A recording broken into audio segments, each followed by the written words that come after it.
So you've discovered Basso Continuo, but now you might be wondering, how do I actually learn Basso Continuo? Well, I want to give you a little crash course on Basso Continuo for beginners to help you start reading figured bass and to start thinking about Basso Continuo like a pro. Let's start.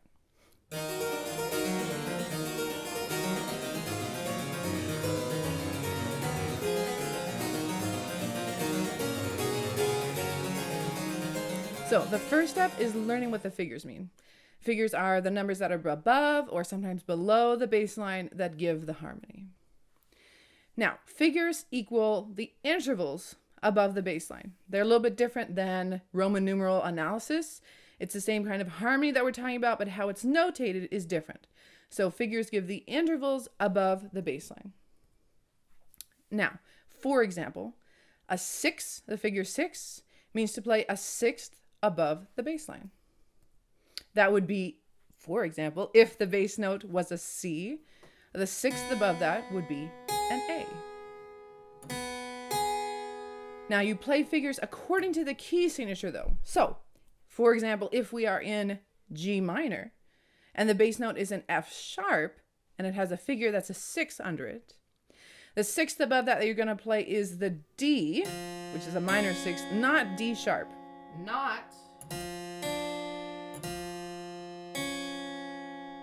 Once again, bass note is F sharp. The figure 6, you're going to play D, not D sharp, because the D is in the key of G minor. Now, many figures imply other notes that aren't explicitly written in the numbers in the figures themselves. For example, the 6 we were just talking about, that actually means to also play a 3, a third above the bass. When you see a 6, it almost always means play 6 and 3 together. For example, going back to our F sharp bass note, a 6 figure would mean to play a D, the 6th above F sharp, and to play A, the 3rd above F sharp, once again in our key of G minor. Now, this is super important. Figures tell you what the harmonies are, what the notes are, once again by telling you the intervals above the bass, but they do not tell you what order to play those notes in, where to play them on the keyboard. We call that voicing, and figures don't indicate or notate what the voicing is, just what the harmonic material is that you're playing. So, for example, again, with our bass note of F sharp in G minor key, the bass note's F sharp, figure is 6, that means play a 6 and a 3 above the bass. So you could play, if you played the 3rd and then the 6, you play A and D over that F sharp. But you could play D and then the A above that over the F sharp. That would be a different voicing, a different placement on the keyboard. Or you could even double some of the notes or double one of the notes in the case that I'm going to give you an example of. The F sharp is what you have in the bass. You have a 6-3 figure. You could play A, D, and A above that, or possibly D, A, D, depending on what else is going on. Now, as you probably already know, there are many figures other than just 6. There are lots of numbers that are part of Basso Continuo. To help you out, I've created a chart. You can get it. There's a link in the description below. This is a chart of all the most common figures that show up in Basso Continuo and the notes that are implied in the figure. So once again, like the 6 has an implied 3. My chart shows you all of the most common figures and what they actually mean, what all those implied notes are. So that's down in the description. Go ahead and grab a copy of that. Also, if you like this video, please make sure to give it a like. Subscribe to my channel as well, where I put out a lot of content about Basso Continuo, about the harpsichord, and about other early music topics. So now we can move on to this second step of learning Basso Continuo, this Basso Continuo for beginners crash course. And that is playing a simple harmonic progression in multiple voicings. So simple harmonic progression in different places on the keyboard with the right hand. Now, a reminder, like I just said, voicing means where on the keyboard, or if you want to think of it this way, what order to play the notes in. The figures don't tell you that, even though sometimes it looks like they do. If it says 6 and then a 3, if 6 and 3 were both written out, you might think you should play the 3 below the 6. It doesn't actually tell you that. Just tells you what chord it is. You can play the notes in whatever order you like. That's your voicing. So we're going to use the opening of a piece called Amarilli Mia Bella by Giulio Caccini. This is an early piece from 1601 or 2, if I recall correctly.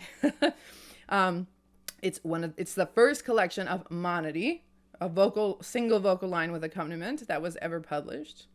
And we're going to take a look at this piece and look at the opening, very short first section. Look at the harmonic progression there in 3 different voicings. So the best voicing is often putting the third of your chord on the bottom of your right hand. So you have your bass line, and then the third of your chord can go in the bottom of your right hand. In your realization, it's called realizing figures. This is true both if the bass line is high enough that it's right next to the third of the chord, but it's also true if the bass line is down an octave, you could still play the third of the chord in the right hand and then the rest of the chord above that. That is often the best voicing, though not always. Now, a note about the piece we're looking at, called Amarilli Mia Bella once again.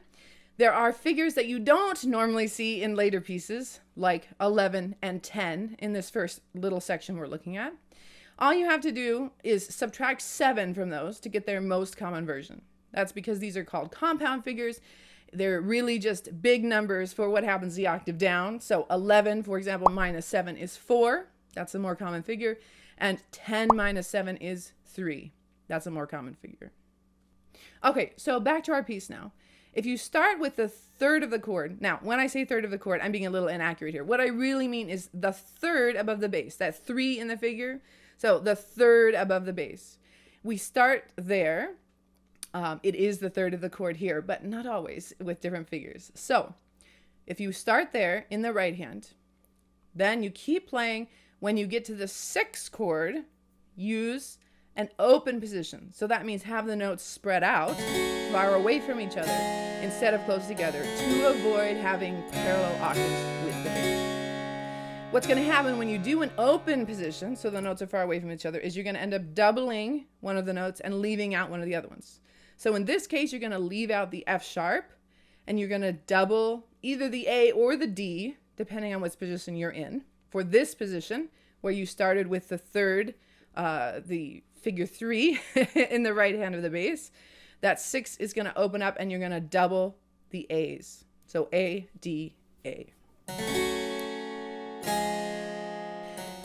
Then we keep on playing. Here's an example of how the rest of that sounds, that whole first little chunk of Amarilli Mia Bella.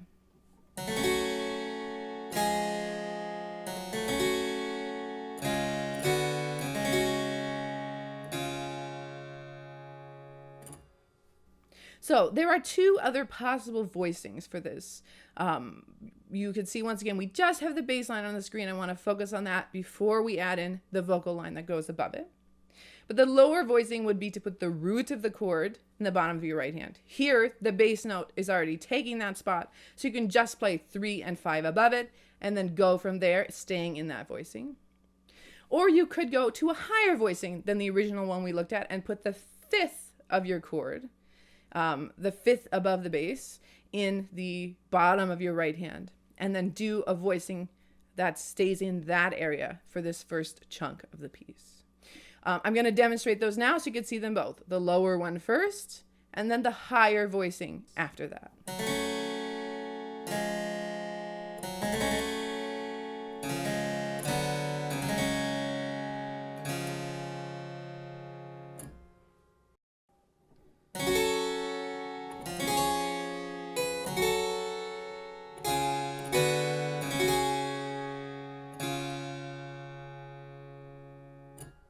So those are the 3 possible voicings.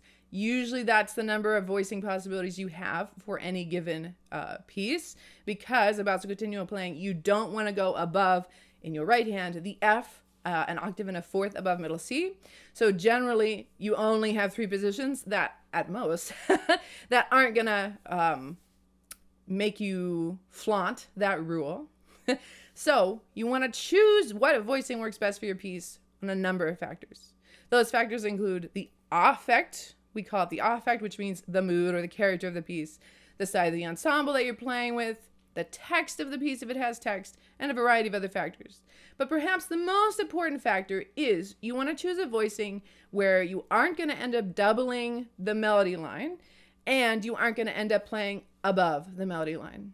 So the best voicing probably for us here in Amarili Mia Bella is, as I originally suggested, is usually a good voicing, starting with the third above the bass as the bottom of your right hand. So in this case, that's B in our B flat in our G minor key. You could do everything lower so that the bass is in the bass and the right hand make a closed position. We talked about open position with the sixth chord. This is the opposite. That closed position is where all the notes are as close together as possible in the chord. The bass and then the third and the fifth all together. You could do this piece with that, starting with that voicing. But I would say you probably can't do this piece starting with the highest voicing that we looked at, where the fifth of the chord is in the bottom of your right hand, because quickly you end up being above the vocal line, and that's a big no-no in basso continuo.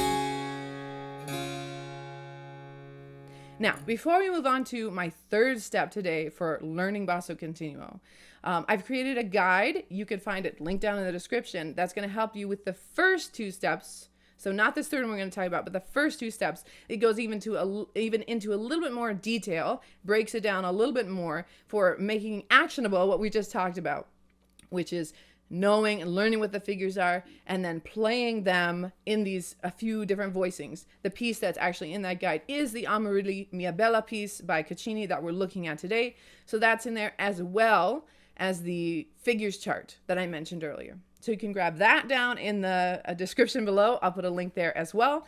If you want some really actionable steps for how to start doing this, want to go into a little bit more detail about the two steps we just talked about. So step number 3 of Basso Continuo for beginners today is learning what figures are commonly missing from the pieces you might be playing. So sometimes our figures are missing. Sometimes figures are missing. We call these pieces partially figured pieces. They have figures in them, but they don't have every single chord that you are expected to play notated, which is kind of a bummer when you're first learning continuo. Where do these chords go? How do I know where to put in chords that aren't written down? So I'm going to start helping you out with this. There are 3 places that there are most commonly missing figures. This is especially true in early Baroque music, but it's even true sometimes in late Baroque music. They just felt these things were things you should know, and they didn't have to write them down in the figures. So the 3 most common places where there are missing figures are, 1, where you might need a 6th chord.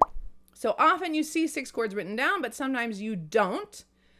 The places where you need 6 chords and they're not written are on sharpened notes. So that can be a note that has a sharp on it in the bass, or even a natural sign if the note is normally a flat. That's a sharpened note, even though it doesn't have a sharp in front of it. So things that are in the key signature count, as well as accidentals that are not in the key signature that are sharps or naturals, depending on what your key is. Anything that is a half step with a sharpened note or an accidental higher than it might be otherwise gets a 6th chord. The other place that you put 6 chords that aren't notated in the music is when the bass goes up a third. So, for example, if you had a C in the bass and then the next bass note was an E, and the first chord was a 5 chord, the E, the bass E that comes right after it, would take a 6 chord, which happens to be the same chord you're already playing. You don't have to move anywhere. That's part of why it works and why that's what the practice is. So 6 chords, sometimes not notated in the figures. You put them on sharpened notes and you put them when the bass goes up a third. So that's number 1. Number 2 of figures that are most commonly missing from music, dominant chords, and they're taking of a major third. So a dominant chord, if you haven't taken music theory, no big deal. That just means the 5, the 5th scale degree, the chord that goes on the 5th scale degree, that is above your tonic chord, or the key of the piece would be tonic. Now, you have to be careful because dominant chords are related to the section of the piece you're in, so you could have a dominant chord in a different key than the key of the piece if you've modulated there. But the basic rule is a dominant chord for the section you're in takes a major third. We already know this from something, so like in G minor, for example, there's no F sharp in the key signature, but there is. If we play a G minor scale, we play F sharp as part of it. And so the chord that has an F sharp in it, D major, is the dominant, even though it's not in the key signature. That's true for other things that when, even in major keys, when we have dominants in different modulations, once we've modulated somewhere, the dominant takes a major third, usually not notated in continual figures. Then there's one last place where figures are commonly missing, and that's cadential figures. So in cadential figures, what I mean by that is where you're coming to a cadence in a piece, there's usually a short harmonic progression that is found in almost all of those cadences or some slight variant of it. Those are often missing because they assume you'll know you're coming to a cadence, and they assume that you're going to know to play one of these one or two possible cadential figures there. So what are these cadential figures? The most common one in early Baroque music is a 5-4 going to a 5-3 chord. So we could also call that a 4-3 suspension. Here's what that sounds like.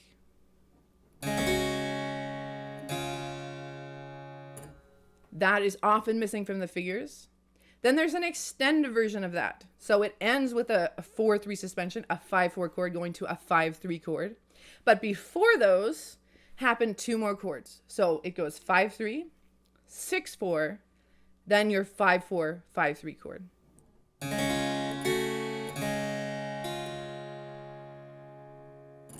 That's called the cadenza doppia, the double cadence in Italian.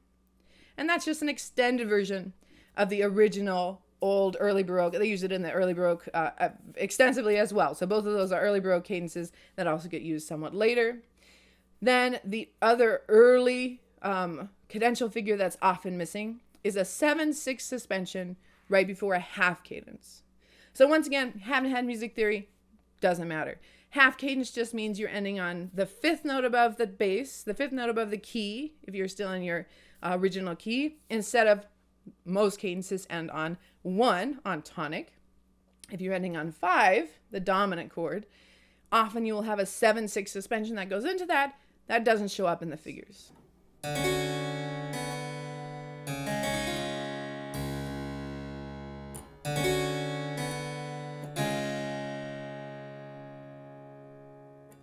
So these are the three most common cadential figures. Occasionally in the late Baroque, you might see no cadential figure, and you're expected to play a 6-4, 5-3 cadence. That's what the 5-4, 5-3 cadence develops into in the late Baroque. It becomes a 6-4, 5-3 cadence. But usually by the late Baroque, those are written in. Earlier in the early Baroque period, so the 1600s to 17th century, often cadential figures are not written in the figures, and you're expected to play your 5-3 cadence or your cadenza doppia.